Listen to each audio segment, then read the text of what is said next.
Falar pelo rádio é como pregar a uma multidão invisível, claro,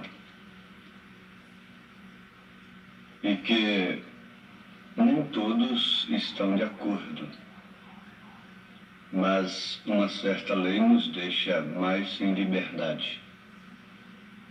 É que só nos ouvem aqueles que querem, mesmo não gostando, mas só ouve o rádio aqueles que querem, não? Porque há muitas emissoras e, além disto, o receptor pode ser desligado assim que a pessoa quiser. O programa do rádio é um culto que a pessoa assiste se quiser. Isso nos deixa mais à vontade, sem, contudo, esquecermos que é uma responsabilidade muito grande. E às vezes a gente tem que orar como se estivesse preparando para pregar diante de um grande auditório.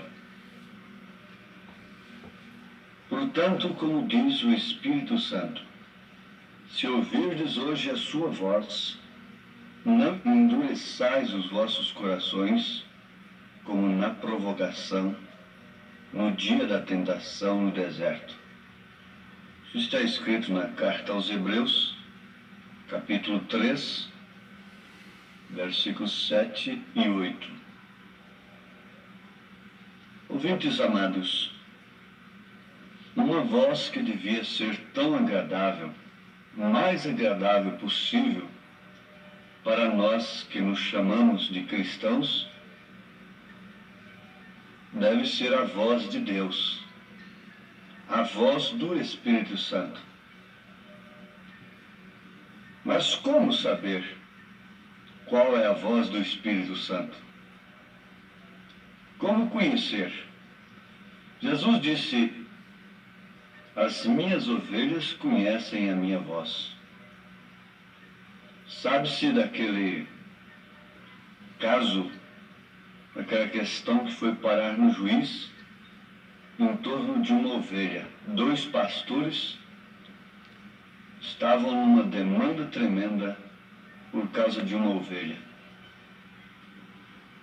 E por último, o juiz, com muita sabedoria, julgou a questão dizendo: deixa a ovelha aqui fora e você se esconde ali, em um determinado lugar, um quarto. Você chame a ovelha. Todos os 2 são donos da ovelha, então como eu vou saber qual é o dono? Então, um dos competidores, dos pretendentes, né, que alegava ser dono da ovelha, foi ali para o quarto e chamava a ovelha. Mas a ovelha não dava nem importância à sua voz. Depois, então, o juiz disse: agora vai você. Foi apenas um chamado, a ovelha correu para onde ele estava. Então o juiz não tinha mais nada que fazer. Mandou que aquele cuja voz foi conhecida pela ovelha levasse a ovelha. E o outro, se quisesse, era apenas sobre ele, não é? De fato, as minhas ovelhas conhecem a minha voz. E Deus usa homens para falar a sua palavra. No caso aí, a sua voz seria a sua palavra. Mas infelizmente, irmãos amados, os homens que tanto quer Deus fogem da voz de Deus. A voz de Deus, mesmo no sentido real, verdadeiro, que é a palavra, a sã doutrina, não é benquista, não é aceitável, não tem lugar no meio dos homens naturais. Embora eles cultuando a Deus, Mas nós temos sempre que lembrar que Caim cultuou a Deus, e com um altar muito mais bonito do que o de Abel. Agora vejam, o que faz isso? É o pecado. O pecado faz separação. Quando eu estava fazendo boas coisas na ausência de minha mãe, eu não temia o seu retorno, a sua presença, a sua voz, o seu olhar. Mas quando eu estava fazendo coisas erradas, eu temia o seu retorno, a sua volta, o seu olhar, a sua voz. Adão era visitado por Deus diariamente, mas um dia ele fugiu de Deus e procurou esconder-se através das folhas. Coseu para si uma roupagem. E não é outra coisa que o homem está fazendo. Está procurando esconder-se de Deus. Na moralidade própria, nas esmolas, na ciência e também na ignorância. Há muitos que acham que ignorando, sendo ignorante, então está se escondendo do juízo. Como se não houvesse juízo sobre aqueles que ignoram. São Paulo disse que aqueles que pecam sem lei serão julgados. E aqueles que pecam sob a lei, pela lei serão julgados. E o mesmo apóstolo diz que a natureza, tudo que Deus fez, deixa o homem inexcusável. Então uns procuram se esconder em religiões, em credos, em dogmas, em roupagens de folhas, que secam e por fim não cobrem a sua nudez quando o mundanismo chega, quando os ventos sopram, quando a tempestade afronta aquela casa, ela está caída, potencialmente já estava caída. Escondem-se na ciência, acha que aprendendo muito, interpretando muito, então estão escondidos. E fica difícil chegar um homem sábio, um homem entendido. Ele entende tudo. O outro, então, apela pela ignorância. Bom, eu não sabia, eu não sei, nem quero saber. E tem raiva de quem sabe. Muitos dizem assim, eu não sei, não quero saber e tenho raiva de quem sabe. Já conhecemos este provérbio, não é? Eu não sei, não quero saber e tenho raiva de quem sabe. Mas nada destas coisas pode imunizar o homem. O salmista, no Salmo 139, a partir do verso 6, ele diz: tal ciência é para mim maravilhosíssima, tão alta que não a posso atingir. Ele não estava se referindo à ciência que o homem pode atingir, mas sim à ciência de Deus. E continua dizendo: para onde me irei do teu espírito? Ou para onde fugirei da tua face? Se subir no céu, tu aí estás. Se fizer no Seol a minha cama, eis que tu ali estás também. Se tomar as asas da alva, se habitar nas extremidades do mar, até ali a tua mão me guiará e a tua destra me sustentará. Se disser, de certo que as trevas me encobrirão, a ignorância, etc., né? Então a noite será luz à roda de mim. Nem ainda as trevas me escondem de ti, mas a noite resplandece como o dia, as trevas e a luz são para ti a mesma coisa. Salmo 139. Isso é tremendo, isso é maravilhoso. Então, ignorar uma doença, por exemplo, não é remédio. Aquela doença está ali e por fim matará aquela pessoa. Quem pensar que a doença vai desaparecer do seu corpo simplesmente por ser ignorada, está enganado. Quem pensar que a condenação não virá sobre si por causa de sua ignorância, está errado, está enganado. Mas vamos analisar as Escrituras, como agora no Salmo 19, versículo 12. Quem pode entender os próprios erros? É uma pergunta que o salmista está fazendo. Quem pode entender os próprios erros? Mas ele próprio agora ensina o que devemos fazer. Orar a Deus. Expurga-me tu dos que me são ocultos. Na verdade, há coisas que nós procuramos cobrir. E o homem procura cobrir, mas há outras que de fato ele ignora. O salmista diz: quem pode entender os seus próprios erros? Mas logo orou dizendo: expurga-me tu dos que me são ocultos. Ele orou com a alma, com suas entranhas, não apenas com seus lábios, dizendo: sonda-me, ó Deus, e vê se há em mim algum caminho mau. No Salmo 32, versículo 7, ele diz: tu és o lugar em que me escondo. Tu me preservas da angústia. Tu me cinges de alegres cantos de livramento.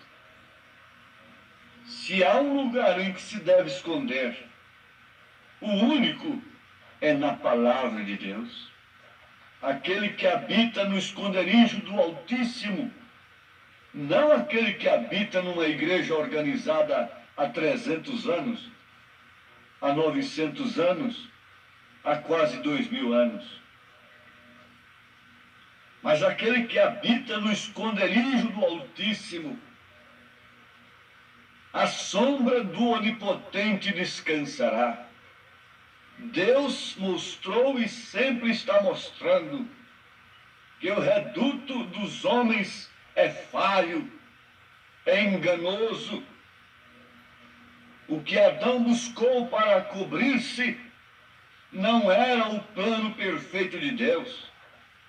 Deus logo mostrou que não eram folhas, não eram credos nem dogmas que deveriam esconder o homem do pecado, da ira, do juízo, da expectação do inferno, mas sim o Cordeiro. Ele chamou Adão, e Adão não respondeu do lugar onde ele respondia todos os dias.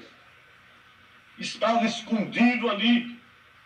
Você acha que quando Deus chamar, você poderá ir a seu encontro estando num lugar que ele não criou para esconder seus filhos? O único lugar que ele criou para esconder os seus filhos da ira foi o Cordeiro. Deus matou o Cordeiro, tirou a pele e então cobriu Adão. E a expiação quer dizer justamente cobertura. É expiação pelo sangue do Cordeiro.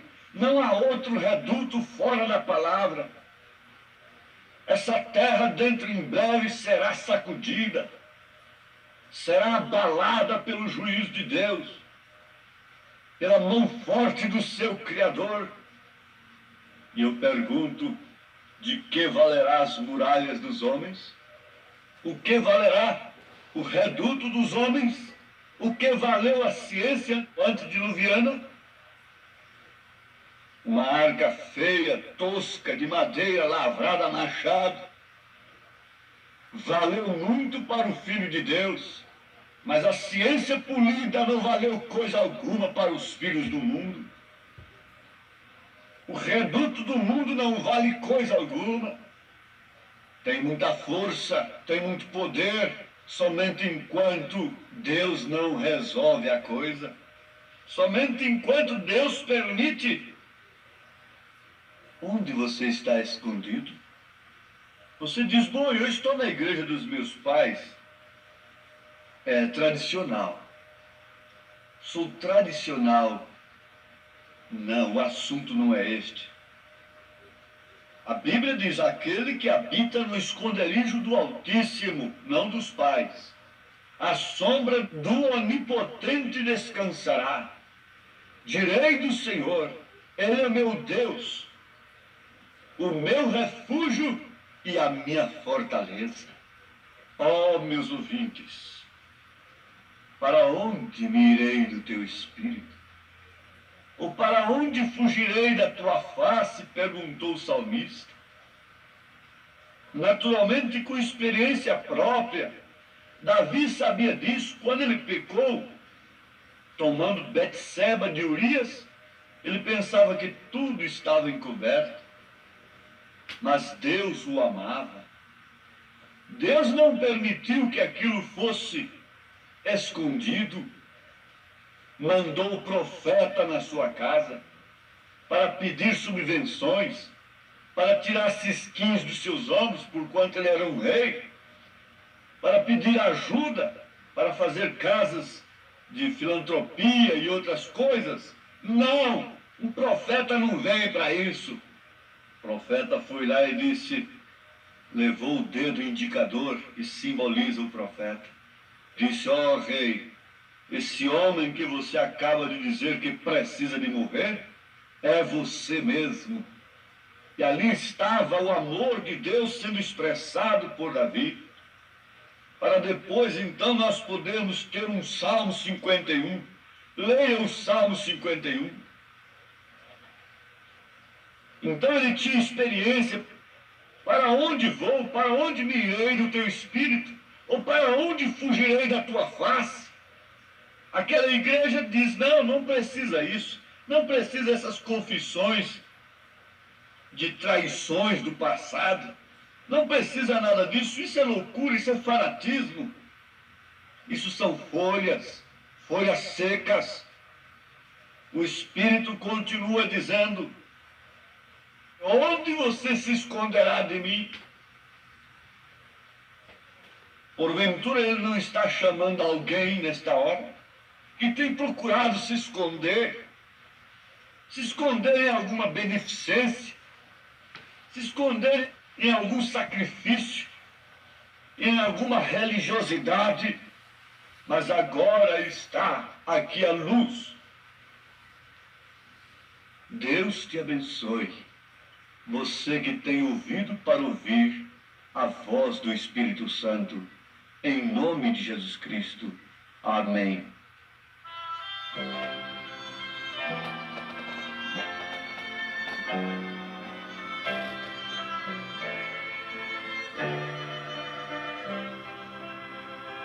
Ouve, amigo, que triste vagueias, sem ter de Jesus salvação.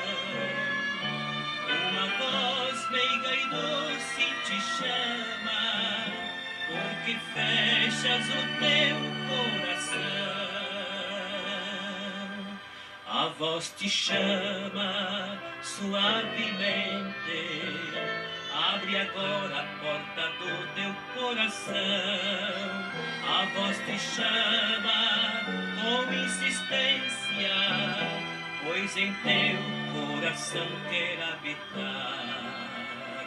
O perdão Jesus Cristo oferece. Oh, quão grande foi seu amor. Sobre a cruz o seu sangue vertendo, tornou-se o teu Salvador. A voz te chama suavemente, abre agora a porta do teu coração. A voz te chama com insistência, pois em teu coração quer habitar.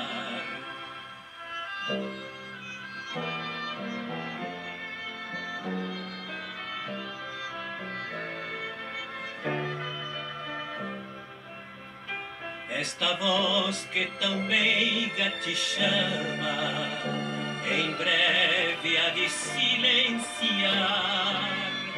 e então será tarde, ó amigo, sozinho tu has de ficar. Jesus convida suavemente, queres tu a ele hoje aceitar? De manso bate a tua porta, pois em teu coração quer habitar.